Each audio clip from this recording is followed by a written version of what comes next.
Radhe Radhe, hello everyone, let's begin with the new episode 21 bad dream. कहानी अब तक राजवीर ने कहा वो गलती से किसी और के रूम में घुस गया तो आदित्य ने हंसते हुए कहा गलती से सही बता तो वो कैसी लड़की थी। तो राजवीर ने भी अपनी ग्लास की ड्रिंक डालते हुए कहा हाँ वो एक लड़की का ही रूम था। तो आदित्य ने एक शरारती स्माइल के साथ कहा सच बोलना तू जानबूझकर रूम में घुसा था ना। राजवीर ने ड्रिंक को सिप किया और कहा मैंने कहा ना गलती से, और वो जिस लड़की का रूम था बिल्कुल अच्छी भी थी। आदित्य ने हैरानी से पूछा अजीब थी, कमाल है यार, आज पहली बार तूने किसी लड़की को अजीब कहा है, वरना तेरे मुंह से तो हमेशा लड़कियों के लिए यही निकलता है she is very hot, she is sexy and bold. तो रणवीर ने स्माइल करते हुए कहा सीधा कहना वो लड़की हट के थी। राजवीर ने अपना सर झटकते हुए कहा हटके नहीं थी, उसका दिमाग ही अपनी जगह पर नहीं था। अब आ गई। फिर राजवीर ने धीरे धीरे कर उसे सारी बात बता दी, जिसे सुनकर रणवीर और आदित्य दोनों ही हंसे बिना न रह सके। आदित्य ने पूछा वैसे लड़की थी कैसी, मतलब दिखने में कैसी थी। तो राजवीर ने याद करते हुए कहा बच्ची थी यार वो, अब तुम्हें पता है ना कि मुझे बच्चों से कोई इंटरेस्ट नहीं है। वो लोग काफ़ी देर तक वहाँ बैठकर ड्रिंक करते रहे और बाद में अपने अपने रूम में सोने के लिए चले गए। वहीं माही, आलिया और निया और अखिल वो लोग भी अपने घर के लिए लौट गए। माही और निया आलिया के घर ही रुकने वाले थे और तीनों ही आलिया के रूम में एक ही बेड पर सो रही थी। नींद में माही को ऐसा लगा किसी ने उसके मुंह पर कसकर बंद कर लिया हो। माही हल्के से बहुत कोशिश कर रही थी हिलने की, पर वो हिल नहीं पा रही थी। आखिरकार बेचैन होकर उसने अपनी आंखें झटके से खोली तो उसकी आंखें उन दो गहरी नीली नशीली आंखों से जाकर मिली, जिसे देखकर माही की आंखें एकदम डर से फैल गईं। माही उन आंखों को पहचानती थी। वो उस शख्स की पकड़ से छूटने की कोशिश कर रही थी, पर उस शख्स ने अपना एक हाथ माही के मुंह पर रखा हुआ था, जिसे कसकर अपने माही के मुंह को बंद किया हुआ था, और दूसरे हाथ से उसने माही के दोनों हाथों को अपने सिर के ऊपर कर अपनी एक हाथ की पकड़ से मजबूती से कसा हुआ था। उसका चेहरा माही के चेहरे के बिल्कुल करीब था। माही चाहकर भी अपने आप को उसकी कैसे छुड़ा नहीं पा रही थी। वो चिल्ला रही थी, पर उसकी आवाज़ उसके मुंह में ही घुट के रह गई थी। वही उस शख्स का फेस मास्क के कवर था और उसकी आंखें साफ दिखाई दे रही थी, जिन आंखों में एक अलग ही तरह की जुनूनियत थी, एक अलग ही तरह का रहस्य नजर आ रहा था। कुछ देर बाद माही झटके से उठ बैठी हुई और लंबी लंबी सांसें लेते हुए अपने आसपास दिखने लगी। उसके बगल में देखा तो निया और आलिया दोनों ही सुकून से सोकर गहरी नींद में सो रही थी। माही ने जल्दी से साइड टेबल पर रखे हुए बोतल को उठाया और उसका ढक्कन खोलकर एक ही सांस में आधी बोतल खाली कर दी। पानी पीने के बाद माही थोड़ा सा रिलैक्स हुई। उसने वापस बोतल को बंद करके साइड टेबल पर रखा और अपने सीने पर हाथ रखते बोली कि इतने सालों बाद मुझे ये सपना क्यों आया।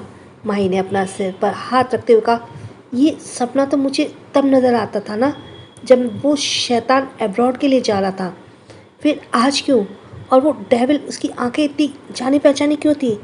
माही तुझ पर कोई बड़ी मुसीबत तो नहीं आने वाली, कल वो शैतान वापस लौट रहा है, कुछ ही देर हो जाए, कुछ भी हो जाए माही उसके सामने बिल्कुल बताना, जितना हो सके उससे दूर रहना। पिछली बार तो घर से बाहर निकलने वाला था, इस बार कहीं तो वो गुस्से में आकर तुझे मर्डर ही ना कर दे। मतलब लास्ट टाइम वो उसे घर से बाहर निकाल रहा था ना हाथ पकड़ के, और इस बार कहीं मर्डर ना कर दे। कुछ देर तक माही ने खुद को ही समझाया बुझाया और वापस लेट गई, और कुछ ही देर में उसे वापस नींद आ गई। सुबह का वक्त। माही उठ जा, जाना नहीं है क्या वापस, क्या यहीं सोती रहेगी। निया माही का हाथ पकड़ से खींचकर उठाने की कोशिश कर रही थी, पर माही की नींद इतनी गहरी थी कि वह खुलने का नाम ही नहीं ले रही थी। निया ने अपनी कमर पर हाथ रखते हुए कहा देख माही, मैं 3 तक गिन रही हूँ, शराफत से उठ जा वरना मैं अपने तरीके से तुझे उठाऊंगी। तो माही ने करवट बदलते हुए कहा निया सोने देना यार, वैसे भी रात को मुझे काफ़ी देर से नींद आई थी। तभी निया ने काउंटिंग शुरू कर दी 1 2, और ये इससे आगे की निया कुछ बोलती माही झटके से खड़ी हुई और बोली खबरदार जो मुझ पर पानी डाला तो, खबरदार जो मुझ पर पानी डाला तो निया जिसके पास हाथ में पानी का जग पकड़ा हुआ था और उस पर डालने ही वाली थी, अचानक उसने अपना हाथ रोक दिया और कहा अगर तू शराफत से जाग जाए तो मुझे ये करने की ज़रूरत नहीं पड़े, अब जल्दी से उठ, रेडी हो जा, घर नहीं जाना? दादाजी का फ़ोन आया था, भाई घर पहुंचने ही वाले हैं। ये सुनकर माही के मुंह बनाते हुए कहा, निया एक काम करते हैं ना, मैं कुछ दिन यहीं आलू के घर पर ही रुक जाती हूँ, तू जा घर पर। दादाजी को बोलना कि आलू की तबीयत ठीक नहीं थी, इसलिए मैं यहाँ रुक गई। तो निया ने कहा, तू पागल है क्या?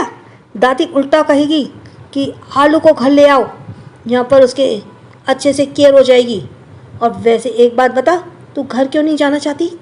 तो माही ने धीरे से कहा, तुम्हारे शैतान भाइयों की वजह से, और खासकर वो उस बड़े शैतान की वजह से। निया ने कहा, क्या कहा तूने? तो माही ने कहा, कुछ नहीं, अब जगह तो दिया है ना, तो तैयार तो नहीं पड़ेगा, कहकर माही चिढ़ते हुए वॉशरूम की तरफ बढ़ गई। निया ने कहा, इसे आज ही क्या हो रहा है? घर जाने के नाम पर नौटंकी क्यों दिखा रही है? कुछ देर में निया और माही को ड्राइवर लेने के लिए आ गया था। वो लोग रजावत पैलेस के लिए निकल गए। आज रजावत पैलेस का माहौल कुछ अलग ही था। सुगंधा जी किचन में काम कर रही थी और उसे सर्वेंट को इंस्ट्रक्शंस दे रही थी। आज खाने में किसी भी तरह की कमी नहीं होनी चाहिए, और जो जो डिश मैंने बनाने को कहा है वो सारे वक्त पर उसी पर नज़र रखी हुई थी। दरअसल सुगंधा जी ने खुद आदित्य और रणवीर की पसंद की डिशेस सर्वेंट से बनवाई थी। सुगंधा जी किचन के बाहर आई और वहाँ काम कर रही मेड से कहा, सीमा, तुमने रणवीर का रूम अच्छे से देख लिया ना? सब कुछ सही जगह पर रखा है ना? सीमा, जो कई सालों से रणवीर के रूम की देखभाल करती थी, उसने कहा, जी दीदी, मैंने सारा रूम देख लिया है और सब चीज़ करीने से लगा दी है और उसकी अच्छे से सफाई भी कर दी है। और सुगंधा ने स्माइल करते हुए कहा, अच्छा। दरअसल रणवीर सिर्फ सीमा को ही अपने रूम में सफाई करने की इजाज़त देता था, बाकी का कोई भी सर्वेंट उसके रूम में नहीं जा सकता था। सीमा घर में तब से काम कर रही थी जब रणवीर पैदा भी नहीं हुआ था। दरअसल सीमा को रणवीर की माँ ही इस घर में लेकर आई थी। तभी दादी ने वहाँ आते हुए कहा, सुगंधा, सारी तैयारी हो गई ना? और वो आरती की थाल तैयार है ना? तो सुगंधा जी ने कहा, जी माँ जी, आरती का थाल भी तैयार है और सारी तैयारियाँ भी पूरी हो चुकी हैं। फिर दादी ने कहा, ये माही और निया नज़र नहीं आ रही है, क्या अभी तक वो लोग रेडी नहीं हुई? तो सुगंधा ने कहा, वो लोग रेडी हैं और अपने रूम में बैठी हुई हैं। वहीं रूम में निया एक्साइटेड के साथ बोली, माही, तुझे पता है मेरे दोनों भाई ही ज़्यादा हैंडसम हो गए हैं। तो माही, जो अपना फ़ोन देख रही थी, उसने लापरवाही से कहा, हाँ तो फिर मुझे क्यों बता रही है? तो निया ने कहा, अरे वो मेरे भाई हैं, तो क्या मैं तुम्हारे सामने भाई की तारीफ भी नहीं कर सकती हूँ? तो माही ने चिढ़ते हुए कहा, मुझे ना तुम्हारे भाइयों से कोई इंटरेस्ट नहीं है और ना ही उनकी तारीफों से। और हाँ, जब तुम्हारे भाई आ जाएं तो मुझे बुलाने मत आना, मैं नहीं आने वाली उनके सामने, खासकर तुम्हारे उस डेविल भाई के सामने। तो निया ने कहा, माही, तुम लोग एक ही घर में रहने वाले हो और कब तक अपनी नज़रों से बचकर रहोगी? और हाँ, पहले ही तरह उसे पंगे मत लेना। माही ने अपनी आई रोल करते हुए कहा, मैं पंगे नहीं लेती हूँ, उन्हीं का दिमाग थोड़ा हिला हुआ है जो हर वक्त खड़ूस गैम्बो बने रहते हैं। माही की बात निया को हंसी आ गई और उसने कहा, ठीक है, मैं अपने रूम में जा रही हूँ, तुझे अगर आना हो तो आना, नहीं आना हो तो पड़ी रही इसी रूम में, मैं बुलाने नहीं वाली। माही ने अपने बेड पर पसरते हुए कहा, ठीक है, और रूम बंद करके जाना कह के माही वापस अपना फ़ोन देखने लगी। So let's go for the next episode, that is Ranveer की वापसी। मैं इसमें से रिकैप देखती हूँ कहाँ तक है। हाँ, रजावत पैलेस के मेन गेट के बाहर एक एक कर 3 कार बड़ी काले रंग की गाड़ियाँ आकर रुकी। सबसे आगे वाली गाड़ी की पिछली सीट का डोर ओपन हुआ और रणवीर और आदित्य दोनों ही गाड़ी से बाहर आए। रणवीर और आदित्य को देखकर दरवाजे पर ही आरती का थाल लिए खड़ी सुगंधा जी, दादी और निया आंखों ही आंखों में चमक आ गई। दादाजी और अभिराज जी भी उन दोनों को देखकर बहुत खुश थे। आखिरकार पूरे 7 साल के बाद इन घर के बेटे वापस सजावत पैलेस लौटकर जो आ रहे थे। हाँ, ये बात अलग है कि आदित्य कुछ महीने पहले ही इंडिया आया था, लेकिन काफ़ी सीक्रेट तरीके से। इस बारे में उनसे रजावत फैमिली को भनक तक नहीं लगने दी थी।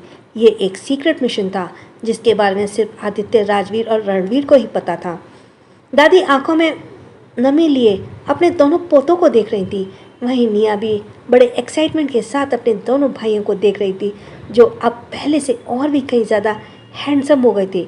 आदित्य और रणवीर दोनों ने ही एक दूसरे की तरफ देखा और फिर अपने कदम सीढ़ियों की तरफ बढ़ा दिए। वो मेन एंट्रेंस के पास आकर खड़े हुए तो दादी ने उन्हें रोकते हुए कहा, रुक जाओ मेरे बच्चे, पहले तुम्हारा स्वागत तो कर लूँ। फिर उन्होंने सुगंधा जी के हाथ से आरती का थाल लिया और अपने दोनों पोतों की आरती उतारी। फिर दादी ने दोनों के ही माथे को बारी बारी से टीका लगाया। आदित्य और रणवीर दोनों ने ही झुककर सुगंधा जी और दादी जी के पैर छुए। दादी ने दोनों पोतों को बलाई ली और बारी बारी से दोनों के माथों को चूम लिया। ये पल इतना ज़्यादा इमोशनल था कि सुगंधा जी और दादी की आंखों में आंसू बहने लगे। रणवीर ने कहा, क्या हुआ दादी, हमारे आने से खुशी नहीं हुई आपको? तो दादी ने अपने आंसू पोंछते हुए कहा, नहीं पगले, इतने सालों बाद तुमने देख रही हो तो खुशी के आंसू आने तो बनते हैं ना। फिर सुगंधा जी ने रणवीर और आदित्य से कहा, क्या हुआ, अपनी चाची और माँ से नहीं मिलना है? दोनों ने ही बारी बारी से सुगंधा को भी साइड हक किया। सुगंधा जी ने भी प्यार से आदित्य और रणवीर के गाल पर हाथ रखते कहा, मुझे तुम दोनों का बेसब्री से इंतजार था और आखिरकार हमारा इंतजार खत्म हुआ। तभी दादाजी ने कहा, सुगंधा, दोनों बच्चे लंबे सफ़र से आए हैं, इन्हें अंदर नहीं बुलाओगे क्या? यहीं दरवाजे पर खड़ा रखना है। रणवीर की नज़र अपने दादाजी पर गई, जिनकी आंखों में खुशी वाले भाव थे पर चेहरे पे एक बनावटी सख्त वाले एक्सप्रेशन बनाए हुए थे। रणवीर ने आगे बढ़कर दादाजी के पैर छुए तो दादाजी ने थोड़ा इमोशनल होकर रणवीर को अपने सीने से लगा लिया। दादाजी रणवीर के सामने बहुत कम ही अपने इमोशंस जताते थे, लेकिन आज उनकी आंखों ही अलग कह रही थी और वो रणवीर को लौटने से कितना खुश थे। सभी लोग अंदर हॉल में आ गए और सोफे पर बैठकर बात करने लगे। रणवीर का ध्यान उन लोगों की बातों पर कम और आसपास किसी को ढूंढने में ज़्यादा था। वहीं निया तो अपने दोनों भाइयों को से दुनिया भर की बातें की जा रही थी। इन कुछ सालों में निया का डर अपने भाइयों को लेकर थोड़ा सा तो कम हो गया था, वरना पहले तो वो रणवीर के सामने ज़्यादा बात करने से भी घबराती थी। पता नहीं कब उसका भाई उसे डांट दे। हाँ, वो आदित्य से नहीं डरती थी। रणवीर की नज़रों को किसी को ढूंढते देखकर निया ने कहा, भाई आप किसे ढूंढ रहे हैं? तो आदित्य ने रणवीर की तरफ देखकर धीरे से कहा, क्या तू माही को ढूंढ रहा है? तो रणवीर ने भी उसकी तरफ देखकर कहा, बकवास बंद कर, तुझे किसी ने कहा मुंह खोलने को? तो आदित्य ने कहा, फैमिली में सभी लोग तो यहाँ मौजूद हैं सिवाय माही के, तो पक्का तू उसे ही ढूंढ रहा है, सही कहा ना? तो रणवीर ने कहा, मेरी बुद्धि खराब नहीं हुई है कि उस पागल लड़की को ढूंढूं। मैं अच्छा ही है कि वो यहाँ नज़र नहीं आ रही है, ये उसके लिए ही बेहतर है। तो दादी ने कहा, फिर दादी से कहा, दादी मैं थक गया हूँ तो अपने रूम में फ्रेश होकर जा रहा हूँ। दादी ने कहा, ठीक है बेटा, तुम फ्रेश हो जाओ, मैं जल्दी से नाश्ता लगवाती हूँ। आदित्य ने भी कहा, ठीक है दादी, फिर फ्रेश होकर आता हूँ। तब रणवीर और आदित्य दोनों ही अपने अपने रूम की तरफ चल दिए। वहीं ऊपर की फ्लोर पर पिलर के पीछे ही माई छिपकर नीचे बैठे हुए रणवीर की तरफ देख रही थी, पर रणवीर का चेहरा उसे नज़र नहीं आ रहा था, उसकी सिर्फ पीठ ही उसे नज़र आ रही थी। जैसे उसने सोफे से रणवीर को खड़े होते हुए देखा, वो जल्दी से पिलर के पीछे छुप गई और खुद से ही बोली, माही अलर्ट रहना है तुझे, उसके सामने बिल्कुल नहीं जाना है, समझी? वहीं आदित्य और रणवीर दोनों ही अपनी पॉकेट में हाथ डाले अपने अपने रूम की तरफ बढ़ गए। आदित्य ने कहा, तू किसे बेवकूफ़ बना रहा है रणवीर, सही बता, तू माही को ही ढूंढ रहा था ना? आदित्य की बात सुनकर रणवीर ने के कदम रुक गए। फिर उसने आदित्य की तरफ देखते हुए कहा, ये तेरा क्या है, बार बार माही को ढूंढ रहा हूँ, माही को ढूंढ रहा था, और मैं भला उसे क्यों ढूंढूंगा? सर दर्द है वो मेरा, जहाँ भी जाती है कोई ना कोई ब्लंडर ही करती है। तो आदित्य ने कहा, तू तो ऐसे बोल रहा है जैसे तू कल परसों ही उसे मिला हो। रणवीर ने अपनी आईब्रो रोल करते हुए कहा, सही कहा, कल ही मिलाऊँ उसे। ये सुनकर आदित्य का मुंह खुला की खुला रह गया। क्या तुम माही से मिल चुका है? कल? पर कब? तो रणवीर ने वापस अपने कदम आगे बढ़ाते हुए कहा, उस होटल में। वो पहले तो पागल थी, अब पूरी पागल हो चुकी है, इडियट लड़की। आदित्य को अपनी हैरानी में ही छोड़कर रणवीर अपने रूम में घुस गया। वहीं आदित्य ने कहा, ये तो बड़ा छुपा रुस्तम निकला, कल माही से भी मिलिया और हमें भनक तभी नहीं लगने दी। पर इससे पहले कि वो रणवीर के पीछे जाता, रणवीर ने रूम का डोर अंदर से बंद कर लिया। आदित्य ने मुंह बनाते हुए कहा, जब इतना बता दिया तो ये भी बता देता ना कि आखिर क्या क्या बात हुई उन दोनों के बीच में। सभी लोग नीचे डाइनिंग एरिया में बैठे हुए नाश्ता कर रहे थे। दादी ने जब माही को वहाँ नहीं देखा तो निया से पूछा, निया ये माही कहाँ है, सुबह से नज़र नहीं आ रही है। तो निया ने अपना नाश्ता खाते हुए कहा, दादी वो अपने रूम में, उसने अपना नाश्ता भी वहीं मंगवा लिया है। वहीं दादी के मुंह से माही का जिक्र सुनकर रणवीर जो इस वक्त नाश्ता कर रहा था अचानक उसके हाथ से कुछ पल के लिए रुके, लेकिन बाद में वो दोबारा नाश्ता करने लगा। वहीं दादी ने फिर से निया से पूछा, क्यों, क्या हुआ, क्या उसकी तबीयत ठीक नहीं है। तो निया ने कहा, नहीं ऐसा कुछ नहीं है, वो ठीक है, पर उसे ज़्यादा भूख नहीं थी इसलिए उसने अपना नाश्ता मंगवा तो लिया है और कह रही थी कि भूख लगेगी तो वो कर लेगी। दादी ने कहा, हाँ से पहले तो कभी ऐसा नहीं हुआ कि माही अकेले नाश्ता करे, उसे तो अकेले खाना खाना भी पसंद नहीं है, पता नहीं क्या हुआ है उसे। फिर दादी ने दोबारा कहा, निया तुम माही को कहना कि दादी बुला रही है। तो निया ने कहा, ठीक है दादी, मैं कह दूंगी। रणवीर ने अपनी चेयर से खड़े होते कहा, दादी मेरा खाना हो गया, मैं चलता हूँ।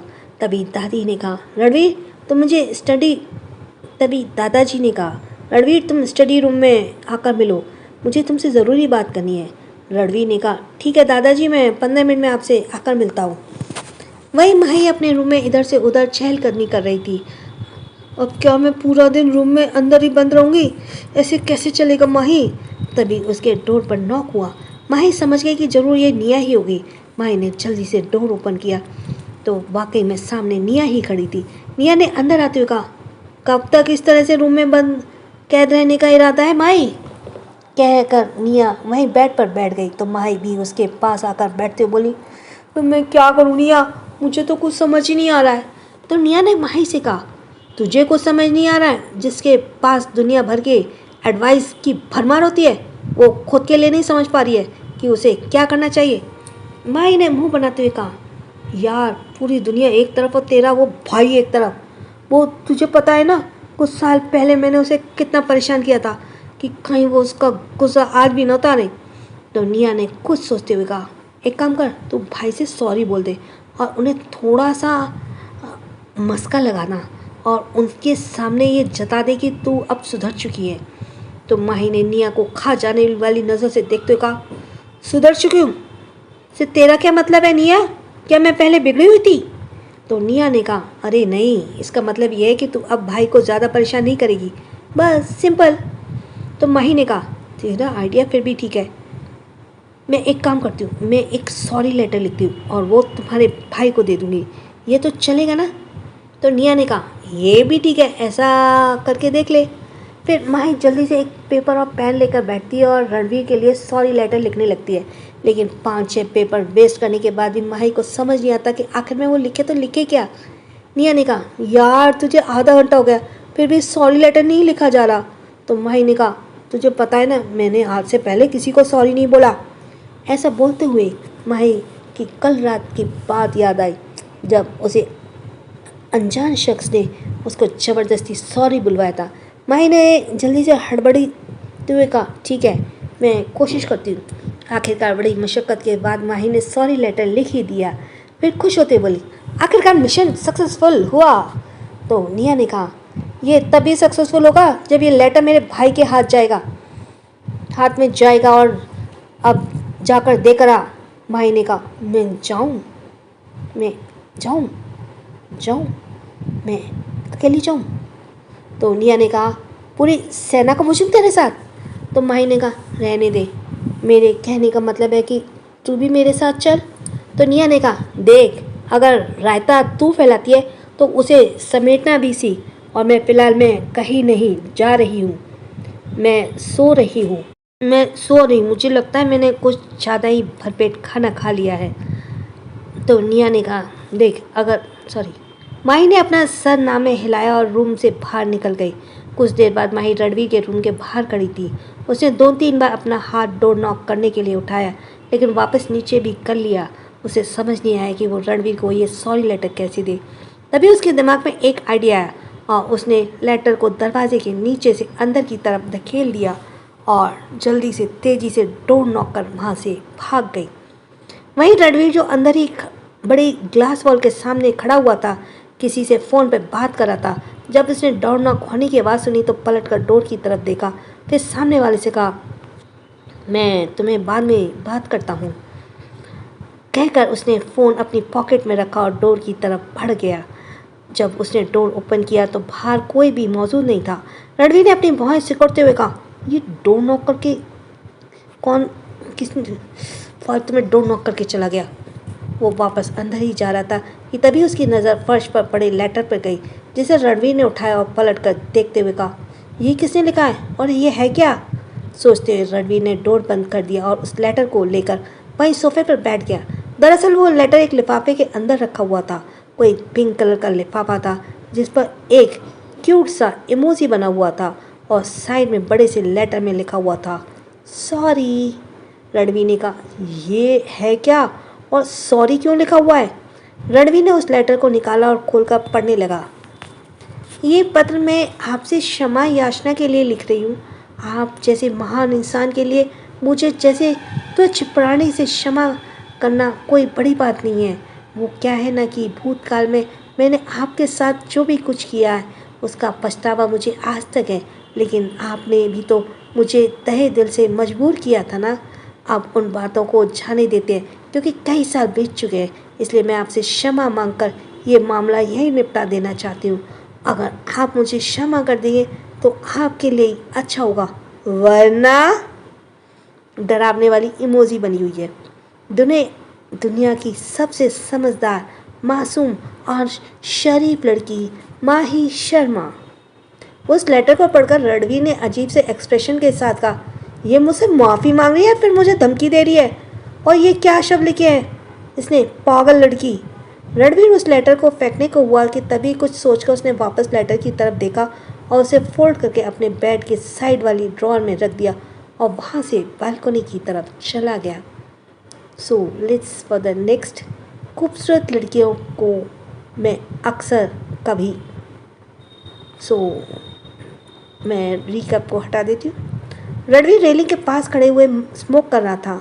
काफ़ी देर तक वो ऐसे ही खड़े हुए सामने की तरफ देखकर कुछ सोच रहा था। कुछ देर के बाद उसने सिगरेट को फर्श पर गिराते हुए अपने जूते से मसल दिया और जैसे ही वहाँ से जाने लगा तभी एक तरफ देखते हुए उसके कदम वहीं की वहीं रुक गए। रणवीर को बालकनी में माही के रूम से बालकनी साफ नजर आ रही थी, जहाँ पर माही झूले पर बैठे हुए कान में हेडफोन लगाए शायद कोई म्यूज़िक सुन रही थी। उसके फेस पे एक प्यारी सी स्माइल थी। झूला हिलने की वजह से उसके लंबे बाल हवा में लहरा रहे थे, साथ में उसके गले में पहना हुआ हल्के आसमानी कलर का दुपट्टा भी। माही ने अपने दोनों हाथ झूले पर टिकाए हुए थे और अपने पैरों को भी वे बार बार जैसे म्यूजिक की रिदम के साथ हिला रही थी। इस वक्त माही का गेटअप कल रात के गेटअप से बिल्कुल ही अलग था। रणवीर थोड़ा पास आकर अपने हाथ बांध एकटक माही को देख रहा था, पर माही रणवीर की नज़रों से अनजान थी, अपनी आंखें बंद किए म्यूजिक के एंजॉय कर रही थी। माही ने इस वक्त हल्के आसमानी रंग का अनारकली सूट पहना हुआ था और फेस पर कोई भी मेकअप नहीं किया हुआ था। माही का चेहरा धूप की सुनहरी किरणों से बहुत ही ज़्यादा ग्लो कर रहा था। उसके वो मुस्कुराते गुलाबी होठ, उसकी बंद घनी पलकें और स्माइल करने की वजह से उसकी फूले हुए गुलाबी गाल।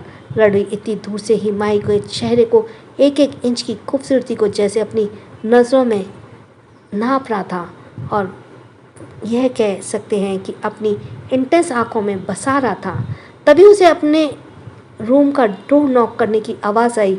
रणवीर पहले से इसे इग्नोर करता था, लेकिन डोर काफ़ी देर से नॉक हुआ जा रहा था, तो इरिटेट होकर रणवीर अपने रूम में आया। उसने रूम का डोर ओपन किया। बाहर एक सर्वेंट अपना सिर झुकाए खड़ा हुआ था। रणवीर ने इरिटेशन के साथ कहा, क्या है, क्यों दरवाज़ा पीटे जा रहे हो? तो सर्वेंट ने थोड़ा डरते हुए कहा, छोटे मालिक, वो आपको बड़े मालिक ने बुलाया है स्टडी रूम में। रणवीर को अब याद आया कि दादाजी ने उसे स्टडी रूम में बुलाया था कुछ बात करने के लिए। उसने कहा, ठीक है, तुम जाओ, मैं आ रहा हूँ। सर्वेंट वहाँ से चला गया। रणवीर ने टेबल पर रखे हुए अपने फ़ोन को उठाया और रूम से बाहर निकल गया। रणवीर जब रूम से आया उस वक्त दादाजी वहाँ पर सोफे पर बैठे हुए किसी फाइल को देख रहे थे। रणवीर ने उसकी तरफ आते हुए कहा, दादाजी, कुछ काम था क्या जो आपने मुझे यहाँ बुलाया? अधिराज जी ने रणवीर की तरफ देखते हुए कहा, रणवीर बेटा आओ बैठो इधर मेरे पास। रणवीर सोफे पर ही उनके थोड़ी दूर पर ही बैठ गया तो दादाजी ने उसे फाइल को बंद कर टेबल पर रखते हुए कहा, रणवीर अब तुम वापस लौट आए हो तो अब मैं चाहता हूँ कि रजावत एम्पायर के सीईओ की कुर्सी अब तुम संभालो। रणवीर ने कहा, पर अभी मुझे इसकी क्या ज़रूरत है दादाजी?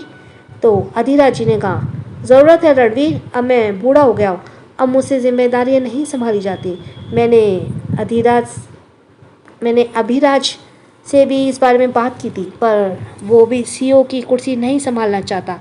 उसका कहना है कि वो कुर्सी मेरे बाद उसके बड़े भाई को मिलनी चाहिए थी, लेकिन वो दुनिया में नहीं है तो रणवीर ही उस कुर्सी पर बैठे। दादाजी कुछ और भी कहते वाले थे कि तभी अभिराज जी ने भी आते हुए कहा, सही कह रहे डैडी रणवीर, उस कुर्सी से असली हकदार तुम हो।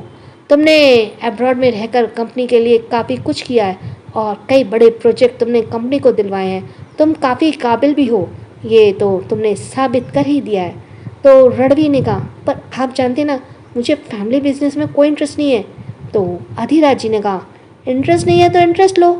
फिर अभिराज जी ने भी दूसरे सोफे पर बैठते हुए कहा, अगर तुम्हें इंटरेस्ट नहीं होता तो इस काम को इतने अच्छे से कैसे संभालते? जब तुम बिना पोजीशन के इस कंपनी के लिए इतना कुछ कर सकते हो तो पोजीशन लेने में हर्ज क्या है? और वैसे भी आज शाम की एक ग्रैंड पार्टी ऑर्गेनाइज की गई है तो उसमें ही हम लोग इस बात का अनाउंसमेंट भी कर देंगे। रणवीर ने हैरानी से कहा, अभी इतनी जल्दी क्या है चाचा जी? अभिराज जी ने कहा, जल्दी है। फिर अभिराज जी ने अपने डैड की तरफ देखा। अधिराज जी ने अपनी पलकें झपकाकर कुछ इशारा किया, फिर खड़े होते हुए बोले, ठीक है, अभी मुझे किसी काम से जाना है, तुम और आदित्य शाम की पार्टी के लिए रेडी रहना। अभिराज जी भी खड़े होकर अधिराज जी के पीछे पीछे चले गए। रणवीर ने मन ही मन कहा, अगर मैंने इस अंपायर के सीईओ की कुर्सी संभाली तो फिर मेरे मकसद का क्या होगा जिसे मैं पूरा करना चाहता हूँ? मुझे अच्छे से पता है दादाजी ये जिम्मेदारी मुझे क्यों देना चाहते हैं, ताकि मेरा माइंड डाइवर्ट हो, पर वो कभी नहीं होगा। मेरा मकसद भी मेरे साथ ही चलेगा।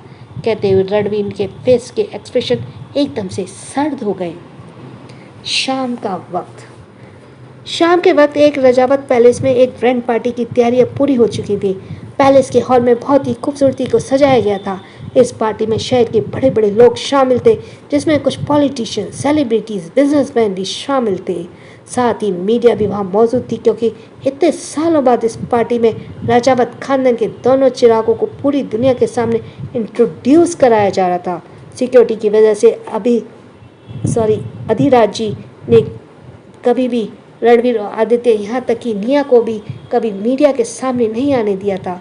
जहाँ तक हो सकता था रजावत फैमिली हमेशा लो प्रोफाइल में ही रहती थी, वो मीडिया के सामने कम ही आती थी।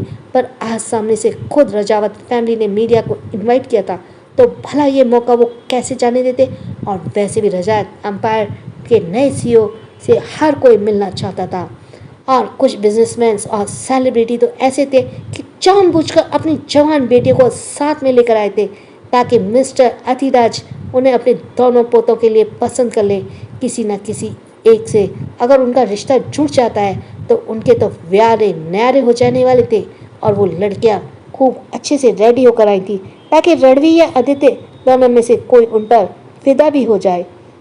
माही ने खुद को मिरर में देखते हुए कहा, निया, क्या ये मेरे पार्टी में जाना जरूरी है? तो दादी के सामने बहाना बना देना कि मेरी तबीयत ठीक नहीं है। तो निया ने अपने हाथ में ब्रेसलेट पहनते हुए कहा, बस कर माही, सुबह से तू रूम में बंद है। अगर ज़्यादा दादी के सामने बीमार होने का नाटक किया ना तो तू जानती है ना, दादी के हाथ का कड़वा काढ़ा पीना पड़ जाएगा। माही निया के पास आई और बोली, पर यार मेरा ना मन नहीं करता है इस पार्टी में जाने का। निया ने कहा, तू पागल तो नहीं हो रही है? कब तक तू ऐसे बसती रह फिरेगी? और तूने सॉरी लेटर लिख दिया है ना, तो बस मामला खत्म। नॉर्मल तरीके से पार्टी पर शामिल हो और एंजॉय कर। माही ने इस वक्त एक कैजुअल लाइट पिंक कलर का गाउन पहना हुआ था, जो नेट का था, जिसमें माही किसी प्रिंसेस से तरह बहुत ही प्यारी लग रही थी। मेकअप आर्टिस्ट ने बहुत ही अच्छे तरीके से निया और माही का मेकअप किया था। वहीं निया ने एक लाइट स्काई ब्लू कलर का गाउन पहना था। दोनों ही आज फेरीलैंड की प्रिंसेस लग रही थी। माही की ड्रेस का बैक गला काफ़ी डीप था, वहीं उस गाउन की फिटिंग माही के खूबसूरत फिगर को और भी ज़्यादा खूबसूरत बना रही थी। उसने लंबे बालों को बहुत ही सलीके से हल्का सा कर्ल करके छोड़ा हुआ था और सर के ऊपर एक छोटा सा डायमंड का क्राउन भी था। वहीं निया ने भी बालों को हल्का सा कर्ल करके साइड में ही डायमंड के पिन लगाई हुई थी। दोनों का ही लुक आज देखने को बन रहा था। निया ने माही के ऊपर से नीचे तक देखते हुए कहा, वैसे माही, आज तुम वाकई में कहर डारी है। तुम्हें इस लुक में देखकर तो कोई तुम पर गुस्सा कर ही नहीं सकता है। निया ने माही को चिढ़ते हुए कहा, तो माही ने चिढ़ते हुए कहा, कुछ भी मत बोल निया। तो निया ने हंसते हुए कहा, अरे मैं सच कह रही हूँ, कहीं ऐसा नहीं हो मेरे दोनों भाइयों में से किसी एक का दिल तुम पर आ जाए। माही ने उसे घूरते हुए कहा, ऐसा सोचना भी मत समझी। तभी निया ने कहा, मुझे याद आया, तूने आलू को भी कहा था ना यहाँ आने के लिए, पता नहीं वो अभी तक पहुँची कि नहीं। तो माही ने कहा, उसे फ़ोन करके पूछ वो कहाँ आ भी रही है या नहीं, कहीं उसे बेवकूफ़ तो नहीं बनाया उसने। तभी अभी वो लोग बात ही कर रहे थे कि तभी उसका फ़ोन रिंग करने लगा। निया ने जल्दी से अपना फ़ोन पिकअप किया तो सामने से आलिया ने कहा, मैं तुम्हारे घर के बाहर पहुंच गई हूँ। तो निया ने कहा, तो क्या घर के बाहर ही रहेगी, अंदर आ जाना, बाहर खड़ी खड़ी निहारती रहेगी क्या मेरे घर को। तो आलिया ने कहा, अरे यार मैं अपना पास लाना भूल गई, तो ये गार्ड मुझे अंदर नहीं आने दे रहे। तो निया ने अपना माथा पीटते हुए कहा, स्टूपिड लड़की, कभी तो कुछ याद कर लिया कर, रुक मैं आ रही हूँ। कहकर निया ने जल्दी से फ़ोन डिस्कनेक्ट किया और माही से कहा, मैं चलती हूँ, वो आलिया अपना पास लाना भूल गई है, तो गार्ड उसे अंदर नहीं आने दे रहे हैं, अब मुझे उसे लेने जाना पड़ेगा। माही ने कहा, ठीक है तुम चली जाओ, मैं कुछ देर में पार्टी में आ जाऊँगी। निया अपना गाउन संभालते हुए रूम से बाहर चली गई। माही एक बार फिर से मिरर को देखते हुए खुद से बोली, वैसे निया सही कह रही थी माही, आज तुम वाकई में बहुत खूबसूरत लग रही हो। वैसे मैं हूँ भी खूबसूरत, ऐसे ही नहीं कॉलेज का हर लड़का मुझ पर मरता है।